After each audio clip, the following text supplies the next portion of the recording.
When are you going to invite me, man? I'm never gonna shy away, never, never.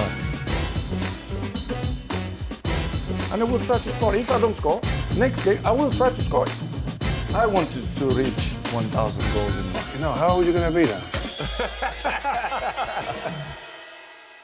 So Chris, man, we're in this wicked studio. I love it, man. And you know what we're going to do? I've seen these things here, and I think every time we're going to change topic... They're called buzz, no? The buzz bars, yeah. I'll just bang it. Okay, or you perfect. bang it when you want to change it. You can start. Well, let's start then, man. What were the most difficult things for you to adapt to when you went to Saudi, coming from Europe? Rio, as you know, my whole life, it's about challenge. I left my house with 11 years old to live in a big city. So for me, it's easy because I changed Madeira to Lisbon, Lisbon to England, England to Italy, Italy, I'm back Spain, Spain. For me, it's not a problem. For me, you know, it's part of my life. I'm used to have this kind of life. And to be honest, it was very easy for me. You can speak about religion or about the weather, but no countries is perfect.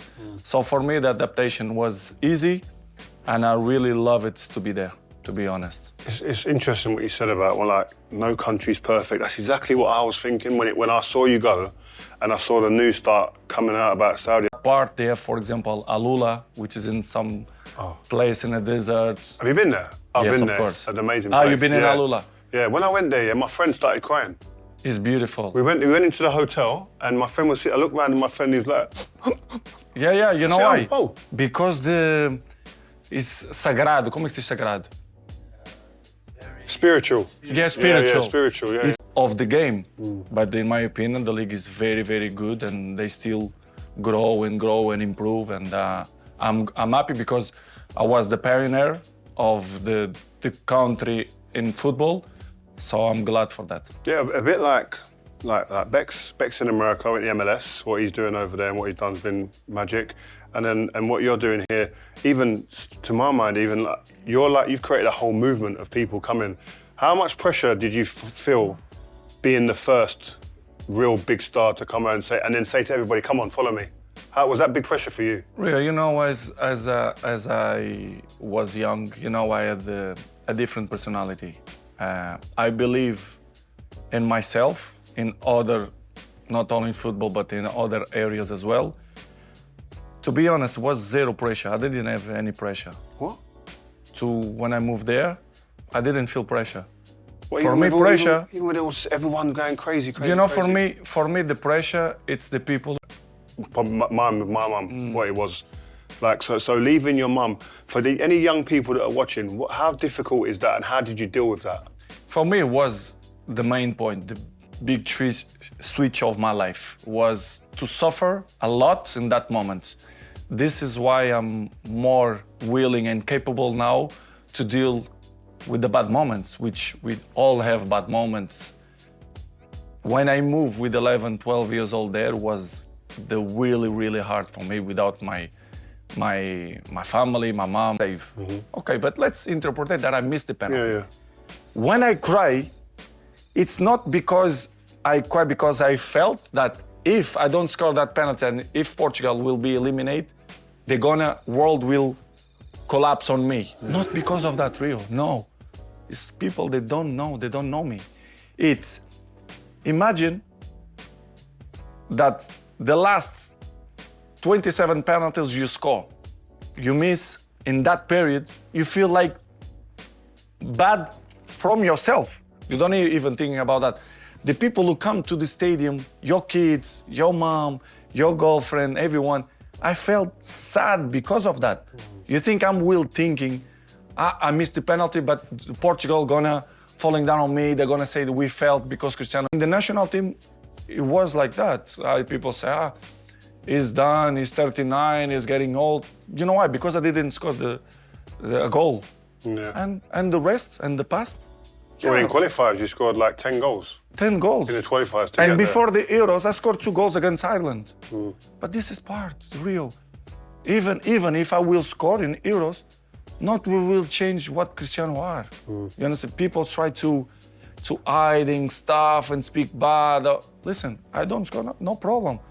tomorrow I will play against the national team and I will try to score. If I don't score, next game I will try to score. If Does that affect you though? So it doesn't affect you if you don't score goals? Are you the same person around a training I'm always camp? want to score goals. For me, it doesn't matter. Yeah. To play against France and to play against Etifak, for me, it doesn't matter. Don't change nothing. But if you don't score, what are you like though? What are you like to be around? Are you Ruud van Nistelrooy? Remember when he didn't score? He was a nightmare. We could win 3-0, he didn't score, he's sitting like this. Yeah. What are I you have one like? thing that I learned, Rio. It's you can be upset in the moments after the game. If we win, it's always better. But if you win, if I score, I will be a little bit more happy. I have to be honest. I'm not going to be like natural. that. No. Or if you lost in the game, you have to show during this period or during that you are pissed. It's part of. But next day, I'm very capable and I learn that, listen, Cristiano, let's go. Life is special. So the performances of Portugal in the tournament in Euros 24, like, what's your thoughts on that now you've had a bit of time to reflect? Because I had you as one of the 4 or 5 favourites to win. Rio, when you lost the penalties, it's this year I lost 3 competitions by penalties. Wow. Who gonna tell me that this year I will win 3 trophies? Can be a signal. You never know. This is football. You know football. As much as I know that it's like that. Football is like that. You lost the penalty, but the game before we win the penalties. So this has happened. So for me, I can say that was average tournament. But if we win the penalties, we will play semi-final against Spain. Semi-final, okay. People will understand much better. They was eliminated for Spain or not, you never know. Semi-finals was like against France, which is we controlled the game. We had the best chances. Yeah. It's football. It's difficult because nobody like to lose. But in my point of view, Portugal do it average. We always can do it better, but it's a lesson for the future, in my opinion. I see when people are talking about, I was doing the TV and I see people talking about Portugal. Why is Cristiano playing all the minutes? People love me. Nobody gonna take my shine away because It's crazy though, man. you know. It's crazy. I just sit there and just think, fucking just relax now, man. Yes. Just chill. And you send me messages sometimes on the text, yeah? We're both watching the same game in different parts of the world and you go, what's that? Look at that. Or look at me, I could score more. And I'm like, bro, relax. You've done it all, you've done everything. But you've got like an insatiable desire and obsession to just keep on like proving people wrong, like you said, or breaking But new... in this period, the last few years, I prove not to the people who are careless. I don't care about what the people say. It's not to show my kids. They are my inspiration because they are young, they see everything. And of course, it's myself first. I mean, I still love to play football. For example, this year I scored more than 16 goals with 39 and a half. And But you're finished, they say. There's some people say, oh, he's finished, he's finished, but he's scoring that amount of goals. they say whatever they want, but Do you see all that? Do you listen to it? Do you hear it? Do you see it and use it as fuel? sometimes, but real, to be honest, I'm 39 and a half. I care less about what's, because even when you do it good, they criticize you, and criticize is part of your journey.